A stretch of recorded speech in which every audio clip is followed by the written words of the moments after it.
जब भी हम ध्यान के बारे में सोचते हैं, विचारते हैं कि हमारा ध्यान क्यों नहीं लगता है, कारण क्या है कि जब हम योग में भी बैठते हैं तो हमारा मन चारों तरफ विचार करने लगता है, तरंगे और बढ़ जाती है। कुछ समझ में नहीं आता है कि हम क्या करें, क्या नहीं करें।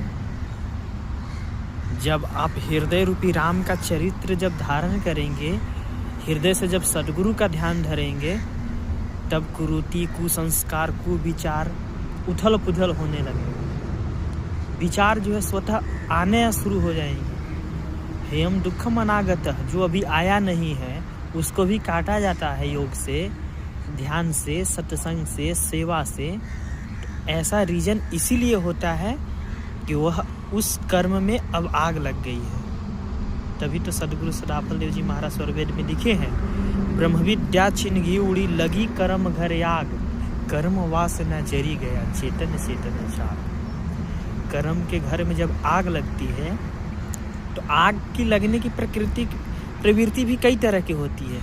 अब जैसे हम माचिस जलाते हैं आग लगाने के लिए कोई भी वस्तु में, लकड़ी में, तो उसमें जो धूमिल होकर के अगर जल रहा है, धुआं चारों तरफ अगर दे रहा है, ईंधन में अगर नमी ज़्यादा है तो ज़्यादा धुआं देगा।